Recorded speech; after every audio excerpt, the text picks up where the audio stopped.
오늘 보실 하나님의 말씀은 누가복음 17장입니다. 1절로 4절 말씀을 같이 봉독하겠습니다. 교독하는 방식으로 봉독하겠습니다.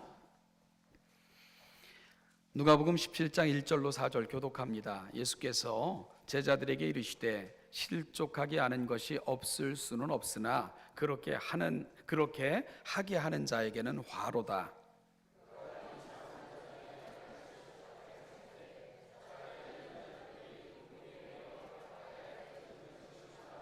너희는 스스로 조심하라. 만일 내 형제가 죄를 범하거든 경고하고 회개하거든 용서하라.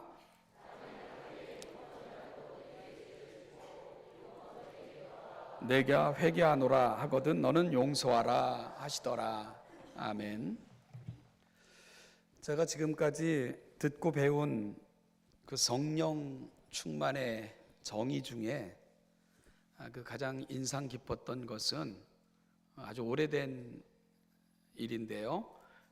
제가 대학에 처음 들어가서 참가한 개강 수련회 때 오셨던 강사님으로부터 들었던 말씀입니다.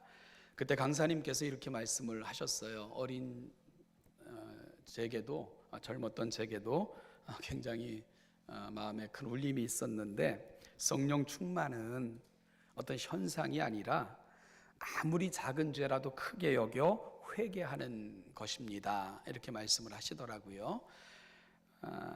성령 충만 그러면 이 잘못된 생각으로 가슴이 벌렁거리고 환상, 방언 이런 것들 속에 잘못 형성되어져 있었던 관념을 바꿔놨던 제게는 아주 혁명적인 외침이셨습니다. 성령 충만은 아무리 작은 죄라도 크게 여겨 회개하는 것입니다. 이 말씀이 말이죠. 성령으로 충만한 사람은 자신을 하나님의 거룩하심 앞에 날마다 비추어 보며 성찰하는 사람이고, 그 하나님의 거룩하심을 닮아가고자 애쓰는 사람이라고 그렇게 말씀을 하셨던 것 같습니다. 오늘 본문 3절에서도 주님은 우리에게 이렇게 요청하십니다. 너희는 스스로 조심하라. 이 말은 내가 하는 것을 주의해서 살피고 지켜보아라, 이런 주님의 요청이시지요. 그러면 여러분, 나 자신의 무엇을 주의해서 지켜보아야 합니까? 오늘 본문은 두 가지 관점에서 접근하는 것이 좋을 듯 합니다. 하나는 나를 향해서 내가 지켜보아야 하는 것들과, 다른 하나는 내가 다른 사람과의 관계 속에서 지켜보아야 할 것들로 구분할 필요가 있을 것 같습니다. 그중 오늘은 나에 대해서 살피고 지켜보아야 하는 것들이 무엇인가에 대한 부분을 함께 나누도록 하겠습니다. 그러면 먼저 내가 나 자신에 대해서 주의해서 살펴보아야 할 것들은 뭡니까? 두 가지입니다. 첫째는 자신이 죄 가운데 살지 않기를 늘 주의해서 살펴보라고 예수님께서는 말씀하십니다.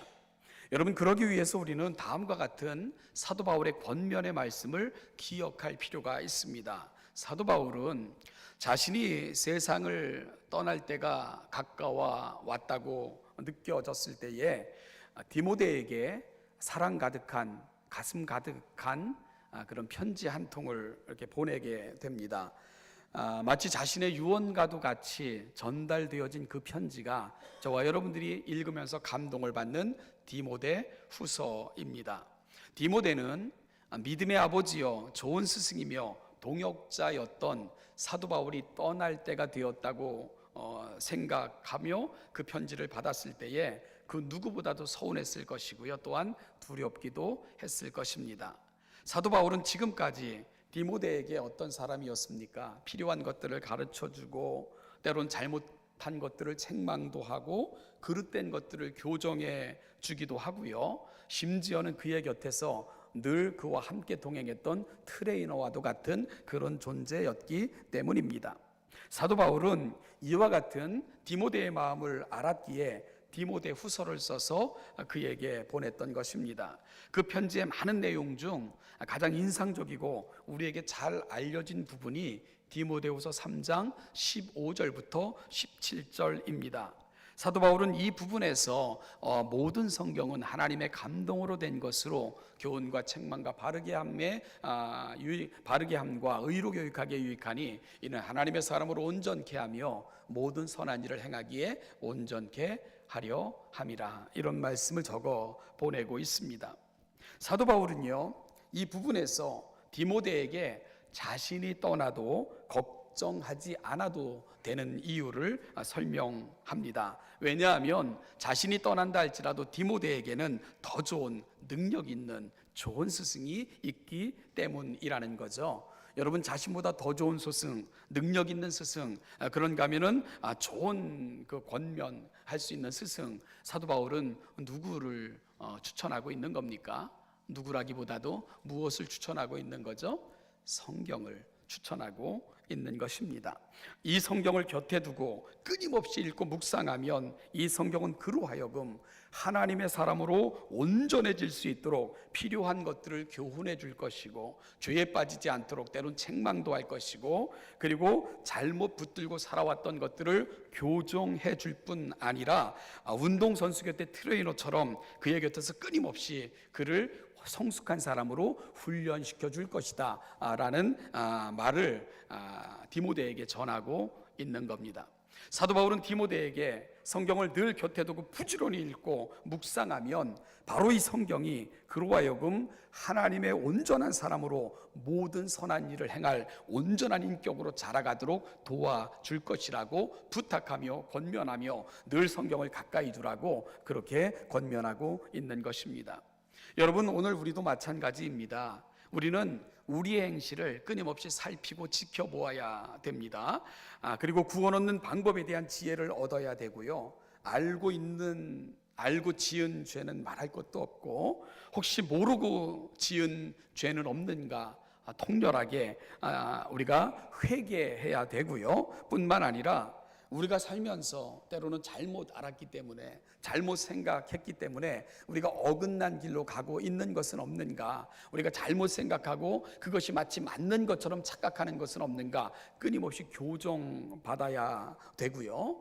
그리고 하나님 앞에 설 때에 부끄럽지 않도록 우리가 끊임없이 하나님의 말씀으로 사람으로 성숙해져 가야 됩니다. 이것이 우리 자신을 끊임없이 살피고 지켜보아야 되는 이유입니다. 그런데 여러분, 어떻게 이런 일이 가능합니까?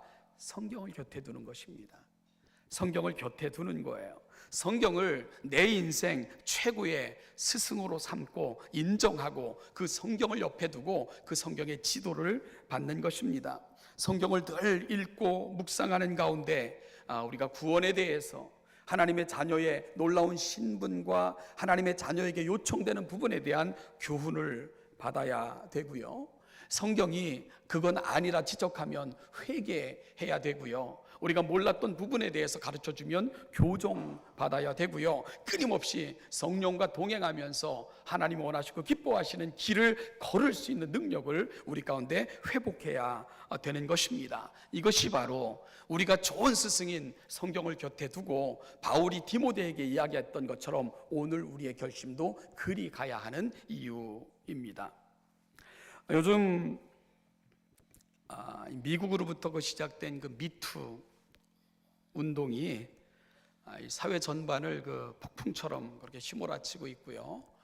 많은 사람들이 또 자살을 하고 또 하는 이런 그 안타까운 모습들을 우리가 이렇게 보고 있는데, 여러분, 그 사건의 전말과 그 모든 것은 차치하고라도 그 일련의 진행되는 과정들을 통해서도 우리가 그리스도인들로서 이러한 것들을 바라보면서 가슴에 담아야 될 가장 귀한 고백이 뭐라고 여러분들은 생각을 하십니까? 이러한 사회적 현상들을 바라보면서 정말 본물 터지듯 터져나오는 이 부끄러운 모습들을 우리가 이렇게 바라보면서 오늘 이 시대 그리스도인들은 무엇을 가슴에 담고 살아야 될까? 성결이, 정직이, 거룩이 우리의 가장 큰 힘이고 능력이고 소망이라는 생각을 우리의 가슴에 담는 것이 합당하지 않겠습니까? 여러분, 이러한 일들을 통해서 우리 사회 전반이 정말 성숙해지고 깨끗해지기를 간절히 소망하지만 참 걱정스럽고 조심스러운 눈으로 바라볼 수밖에 없는데, 이런 것을 바라보면서 우리 안에 소망이 생겨났으면 좋겠습니다. 거룩이 힘입니다. 여러분, 성결이 힘입니다. 정직이 힘입니다. 바로 성경을 곁에 두고 그 하나님의 말씀으로 끊임없이 우리를 살펴 바로 우리가 스스로 주의하고 조심하여 하나님의 사람들을 향한 하나님의 기대를 가슴에 담을 수 있는 귀한 계기와 결단의 시간들로 우리가 이러한 어려운 시대를 삼아냈으면 좋겠다는 그런 생각을 하게 됩니다. 오늘 예수님께서는 너희가 스스로 조심하라 말씀하시면서, 혹시 내가 죄 가운데 살면서 죄 가운데 아무 생각 없이 그리 걸어가고 있는 것은 아닌가에 대한 통렬한 자기 반성이 저와 여러분들에게는 있어지기를 간절히 소망합니다. 성경이 우리 삶에서 더 큰 소리를 낼 수 있도록 말씀에 귀를 기울이는 저와 여러분들이 되심으로 성경이 만들어가는 성숙한 길로 함께 나아가는 귀한 시간이 되기를 간절히 소망합니다. 두 번째로요, 나 자신에 대해서 주의해야 하는 것은 타인을 죄 짓게 하는 삶을 살고 있는지에 대해서 우리가 조심해야 됩니다. 다시 말씀드리면, 나 자신에 대해서 주의해야 하는 것은 타인을 죄 짓게 하는 삶을 살지 말아야 됨에 대한 주님의 경고입니다. 1절 후반절부터 2절 말씀을 보면, 실족하게 하는 일이 없을 수는 없으나 그렇게 하게 하는 자에게 화로다. 그가 이 작은 자 하나를 실족하게 할진대 차라리 연자맷돌이 그 목에 매여 바다에 던져지는 것이 나으리라. 여러분, 불의한 세상에는 끊임없이 죄를 짓고 또한 죄를 짓게 하는 일들이 벌어질 것입니다. 그러나 세상이 그렇다고 해서 그리스도인 우리도 그렇게 살아도 되는가는 전혀 다른 차원의 문제겠지요. 우리는 죄와 싸워야 합니다. 그리고 죄를 짓지 않도록 여러분 투쟁해야 될 뿐만 아니라 또한 결코 다른 사람을 죄 짓는 자리에 이르게 해서는 안 된다는 각오를 또 우리 마음속에 담아야 될 줄로 압니다. 오늘 본문 1절에 보면 그리고 2절에도 실족이라는 말이 나오는데요. 이 실족에 해당하는 그 헬라어가 스캔달라라는 말인데요. 이 스캔달라라는 말을 이렇게 성구 사전과 용례 사전들을 이렇게 살펴보면 몇 가지 의미로 사용되고 있는 것을 살펴볼 수 있었습니다. 덫, 올가미, 함정이라는 표현으로도 사용되는데요. 이것은 죄의 원인에 대한 부분을 지적할 때 이 스캔달라라는 말이 사용되고 있었고요. 또 죄에 빠지는 것, 죄를 짓는 것에도 이 단어가 사용되고 있었고, 그리고 또한 배독해 하다, 누군가를 믿음에서 떠나게 하다 하는 말도 실족이라는 말이 사용되는 것을 살펴볼 수 있었습니다. 따라서 이 실족해 하다라는 말을 종합해 보면, 다른 사람을 범죄에 이르게 하는 원인을 제공하거나 혹은 죄를 짓게 만들거나 함께 죄에 동참하거나 누군가를 믿음에서 떠나게 하는 이 종합적 의미가 실족이라는 단어 속에 담겨져 있는 것을 확인할 수 있는 거죠. 단 이 말이 오늘 본문에서 이 실족함을 당하는 대상으로 이 작은 자라는 말을 사용하는 것을 볼 것 같으면요, 여기서 이 작은 자는 단순히 나이가 어리다 이런 뜻에 해당하는 말이 아닙니다. 신체적이고 육체적인 영역이라기보다는 영적이고 신앙의 영역에 더 큰 강조점이 주어져 이 작은 자라는 말이 사용되고 있음을 우리가 주목할 필요는 있습니다. 왜냐하면 오늘 본문은 17장 1절 말씀을 보니까 예수께서 제자들에게 이르시되, 제자들에게 주는 말씀으로 되어 있지 않습니까? 그런데 우리가 제자들에게 시선을 돌려 이 말씀을 하기 전에 주님의 시선이 누구를 향해 경고의 메시지를 주셨습니까? 바리새인들이었잖아요. 여러분, 바리새인들에 대한 누가의 통렬한 그 진단이 뭐였죠? 이들은 하나님의 미워하시는 일을 하면서도 하나님의 이름을 말씀을 끊임없이 되뇌었던 그런 사람들이었고요. 이 바리새인들의 삶을 한마디로 규정하면 돈을 사랑하는 자들이라, 이것이 누가가 진단했던 그들의 진단, 인생에 대한 진단이었지 않습니까? 이런 부자의 모습을 우리가 아주 적나라하게 바라볼 수 있었던 한 비유가 주님의 입을 통해서 흘러나왔는데, 그것이 바로 부자와 나사로의 비유를 통해서였습니다. 예수님은 부자의 모습을 통해서 유대인들의 신앙의 현주소에 대해서 자세하게 설명하셨기 때문입니다. 그리고 이어지는 오늘 본문에서 작은 자라는 말을 사용하실 때, 이 말은 사회적으로 크게 주목받지 못하는 자들, 예를 들면 부자의 대문 앞에서 가장 비참하게 쓸쓸히 죽어갔던 나사로와 같은 이들이며, 또 믿음이 약한 자, 신앙의 경륜이 약한 자, 작은 자라는 의미가 오늘 주님이 사용하신 이 작은 자라는 말 속에 포함되어져 있다는 것입니다. 우리를 통해 누군가가 신앙의 영역에서 떠나갔거나 우리로 하여금 범죄케 되었거나 낙심케 되어진 이들을 가리켜 이 작은 자들이라고 주님은 표현하고 계신 것입니다. 여러분, 그런데 이 작은 자를 실족해 한 자에 대한 주님의 경고가 너무나도 무섭다는 것입니다. 주님은 뭐라고 말씀하십니까? 차라리 그런 사람은 나지 아니하였으면 좋을 뻔하였다 라고도 말씀하셨고요. 심지어 그런 사람은 자신의 목에 연자맷돌을 달고 깊은 물속에 빠지는 것이 다른 사람을 실족해 하는 것보다 훨씬 더 나을 뻔했다, 이런 말씀도 하고 계시기 때문입니다. 여러분, 두려운 생각이 안 드시나요? 참으로 떨리고 두려운 말씀이 아닐 수 없으며, 우리가 삶을 살아갈 때 나 자신을 하나님 앞에 늘 바르게 세우기 위해 노력해야 될 뿐만 아니라 이 타인과의 관계 속에서조차도 나로 인하여 다른 사람이 실족해 되는 일은 없는가, 나로 인하여 누군가가 범죄케 되어지거나 낙담케 되어지거나 그로 인하여 신앙에서 떠나게 되는 이 안타까운 일은 없는가를 주위에서 살펴보는 것, 이들이 제자다, 주님은 이렇게 말씀하고 계시는 겁니다. 이 말씀 앞에 우리가 얼마나 두렵고 떨림으로 나아가야 되는지 모르겠습니다. 여러분, 심지어 자신의 목에 연자맷돌을 메고 바다 밑에 던져지는 것이 낫다고까지 예수님께서는 말씀하고 계신데, 그 말씀의 진리가 무엇이겠습니까? 빠져 죽으라, 자살 충동을 부추기는 것은 아니겠지요.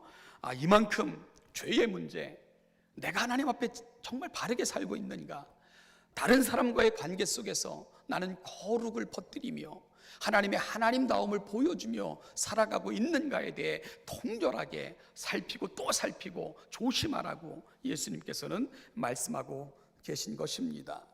여러분, 신앙은 단순히 나와 하나님과의 관계를 넘어 또 다른 사람과의 관계 속에서 드러내야 되는 멋짐이라고 예수님께서는 신앙을 말씀하고 계신 것입니다. 여러분, 우리는 어떻습니까? 이 말씀 앞에서 우리는 과연 떳떳할까요? 여기 계신 분들은 이 말씀 앞에서 당당할 수 있을까요? 지난 수요일에 크리스찬 투데이라는 그 신문사 사장이 찾아와서 잠깐 내방을 받고 대화를 나눈 적이 있습니다. 신문사에서 근무하시는 분이다 보니까 사회 현안에 대해서 많은 관심이 있었고요.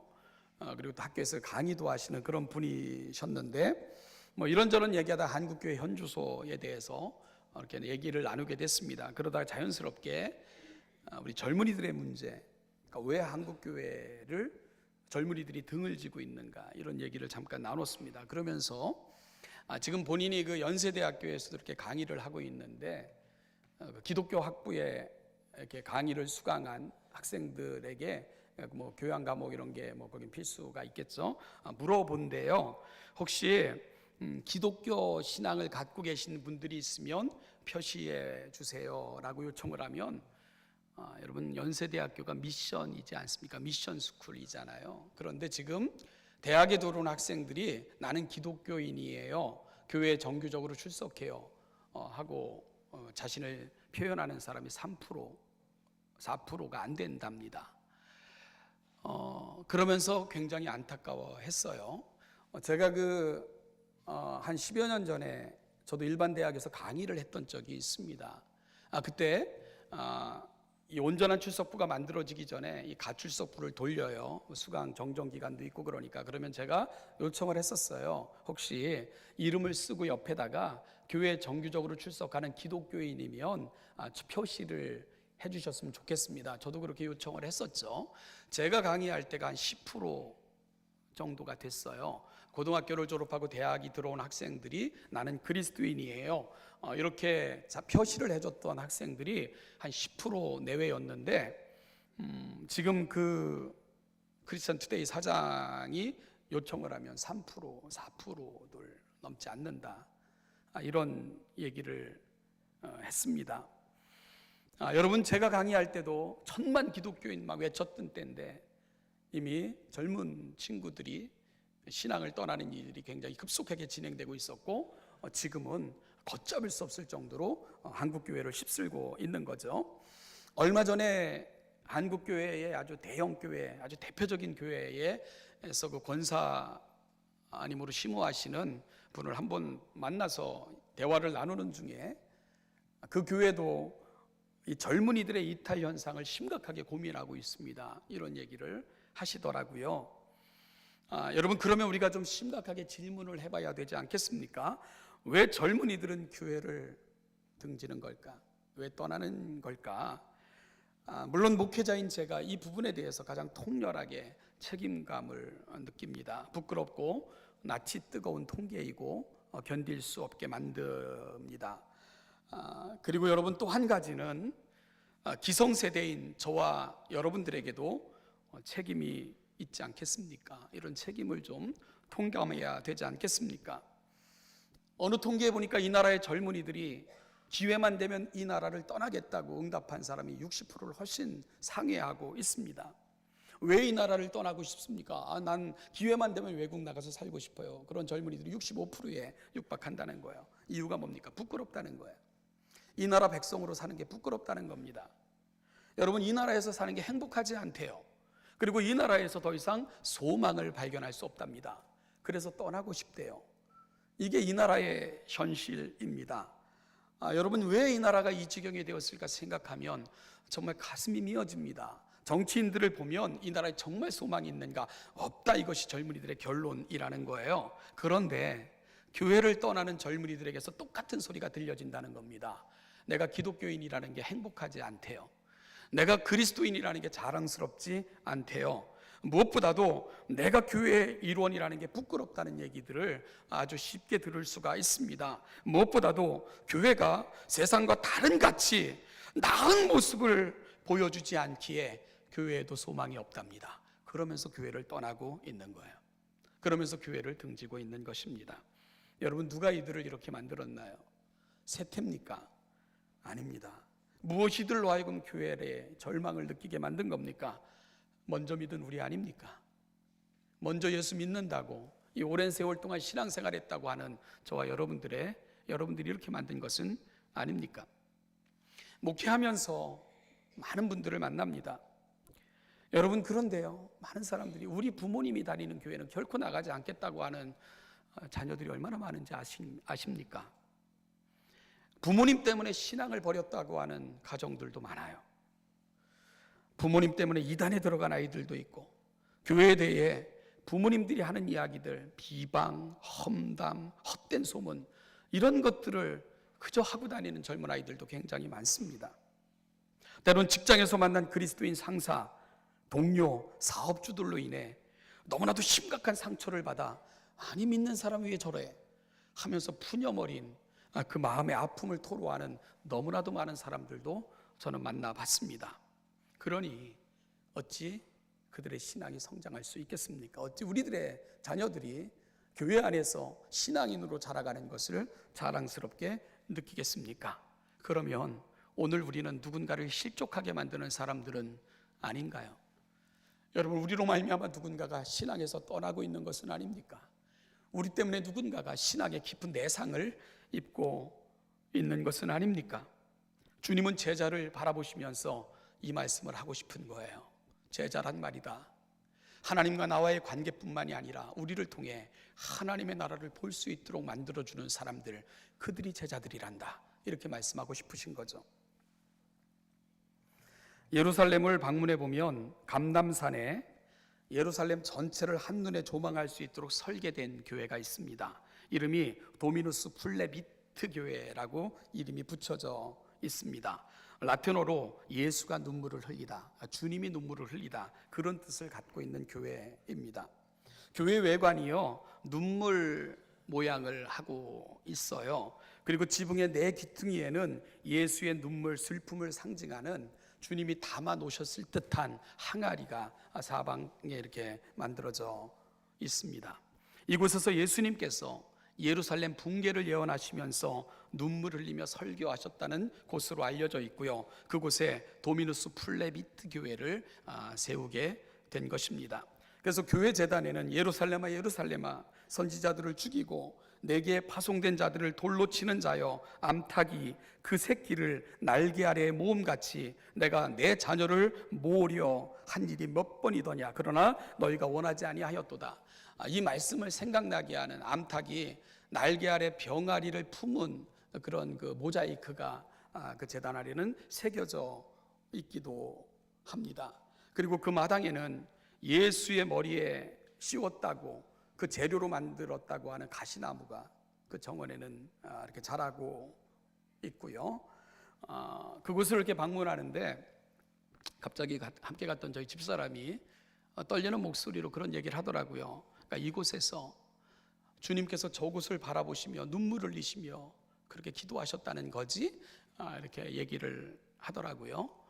여러분, 바로 예루살렘이 가장 잘 보이는 곳에 교회를 세운 그 마음, 주님의 눈물을 잊지 말자는 거 아니겠습니까? 그 말을 듣고 나니까 굉장히 부끄러웠어요. 그저 뭐 인솔짬내, 그리고 또 뭐 노회장임내 해가지고 따라갔던 자리라고 생각했는데, 그 자리에 서 있다는 것이 굉장히 부끄럽고 마음을 다시 추스릴 수밖에 없었던 그러한 순간이었습니다. 나는 왜 여기에 있는가? 무엇 때문에 나는 존재하는가? 그래서 마지막 사도 바울의 참수터를 지내 나오면서 나는 지금 어디로 가고 있는가에 대한 심각한 질문을 스스로에게 던질 수밖에 없었습니다. 사랑하는 신원자담교 성도 여러분, 오늘 말씀을 통해 심각하게, 정말 심각하게 우리 자신을 다시 한번 돌아볼 수 있기를 간절히 소망합니다. 주님은 오늘 본문 1절에서 실족하게 하는 일이 없을 수는 없으나 하시면서 세상은 늘 죄와 슬픔, 서로 죄를 조장하고 짓게 하고 시험에 빠지는 일이 늘 있을 것이라는 겁니다. 그리고 세상은 그렇게 점점 흉포해질 거라는 거죠. 그러나 이런 세상에서도 그리스도인들이 가야 될 길이 있다고 예수님은 가르쳐 주고 계신 것입니다. 하나님의 말씀의 거울에 나를 날마다 비추어 보면서 거룩을 선택하는 것, 혹시 나로 인하여 누군가가 시험에 빠지지 않을까, 낙심케 되어지지는 않을까, 실족하게 되어지지는 않을까, 나로 말미암아 누군가에게 신앙의 깊은 내상을 입게 하지는 않을까, 우리가 내 믿음을 점검하고 또 점검하여 누군가에게 하나님의 나라를 보여주기를 소망하는 것, 그것이 바로 우리 주님의 마음이라는 것입니다. 나의 행동들이 누군가의 믿음을 흔들리게 하거나 올무가 되는 것은 아닐까? 나의 헛된 말들과 어리석은 행동에 누군가가 동참함으로 함께 죄를 짓게 만드는 조장자 역할을 나는 하고 있는 것이 아닌가? 그러면 우리도 누군가를 실족하게 만드는 사람들이라는 것입니다. 주님은 이러한 자들을 바라보며 얼마나 아파하셨습니까? 차라리 면자맷돌을 네 목에 메고 깊은 바닷속에 던져지는 것이 오히려 그것보다 낫겠다. 이것이 바로 주님의 아픔이고 답답함이고 제자답게 다시금 그 길로 돌아서기를 원하는 간절한 소망이신 것입니다. 여러분, 16세기 종교개혁자들은 자신들이 하는 말과 행동들이 정말 하나님 앞에서 합당하고 바른 것인가를 묻고 또 물었습니다. 그래서 그들은 아주 유명한 말을 가슴에 늘 새기고 살았죠. 코람데오 말입니다. 코람데오. 하나님 앞에서 살기를 발버둥 쳤던 사람들, 그들이 바로 종교개혁가들이었습니다. 여러분, 오늘은 우리 속에 감추어진 죄라 할지라도 회개하지 않으면 마귀는 언젠가 반드시 꺼내서 수치와 슬픔을 당하게 할 것이라는 것을 우리가 경고하심으로 오늘 마음에 새기는 시간이 될 수 있기를 간절히 소망합니다. 어느 날 운전을 하면서 이렇게 운전할 때 라디오를 듣고 가는데, 요즘 암 환자 발생률이 매우 높고 우리나라 사망률의 가장 많은 퍼센티지를 차지한다 하는 말과 함께, 암에 걸렸다가 치료 중이거나 치료 후를 살아가는 사람들은 혹시 암이 재발되지는 않을까 불안해하거나 위축되지 말고 음식도 자신 있게 골고루 먹고, 그리고 몸에 좋은 단백질이 풍성한 음식을 많이 섭취하고 하려고 노력을 하고, 그리고 매일 적당한 운동을 통해 위축되지 말고 적극적인 삶을 살 것을 요청하는 그런 그 멘트를 들을 수가 있었습니다. 그러면서요, 그 마지막 멘트가 뭐였는 줄 압니까? 여러분, 건강을 선택하십시오 라는 멘트였습니다. 오늘 우리에게 이런 아침이 되기를 축원합니다. 사랑하는 여러분, 거룩을 선택하십시오. 사랑하는 여러분, 하나님의 자녀의 길로 걸어 하나님의 자녀로 살겠다고 그 길을 선택하십시오. 오늘 하나님의 말씀을 우리 곁에 두고 그 말씀으로 끊임없이 나를 점검하여 내가 멀어진 것은 없는가, 하나님이 바라보실 때 안타까운 것은 없는가를 늘 점검 받으시겠다는 결심을 하십시오. 그리고 성경이 나의 교사가 되어 끊임없이 나를 훈련시켜 하나님의 사람으로 만들어갈 그 위대한 꿈을 가슴에 담고 성령 하나님 그리 살 수 있도록 도와달라고 간절한 열망으로 하나님 앞에 나아가 그 아름다운 길로 걸어가시는 여러분들이 다 되시고 결심되어지는 복된 이 아침이 되시기를 주님의 이름으로 축원합니다. 기도하겠습니다. 하나님 아버지, 은혜와 사랑을 감사합니다. 오늘 이 아침 우리가 하나님 앞에 섭니다. 우리가 살아왔던 삶들 생각 없이, 아버지 하나님 또한 우리가 아무런 각오 없이 살아왔던 지난 날들이라면 하나님의 말씀 앞에 다시금 우리 자신을 세우고 살아왔던 삶의 모양을 점검받고 거룩함과 정직함과 진실함으로 하나님의 제자로 이 땅에 하나님의 나라를 보여주며 살기를 소망하며 서 있사오니 성령 하나님 도와주시고 함께 하셔서 하나님의 거룩한 은혜 앞에 합당하게 살기를 애쓰고 소망하는 거룩한 다짐이 우리 가운데 생겨날 수 있도록 도와주시고 사라지지 아니하도록 늘 우리의 마음을 지켜주시옵소서. 이 한 주간도 살아가는 모든 삶의 자리에서 하나님의 거룩한 나라 영광을 보여주는 자들로 그리 살아낼 수 있는 아름다운 주의 백성들을 되게 하여 주옵소서. 감사드리며 예수님의 이름으로 기도하옵나이다. 아멘. 찬송하겠습니다.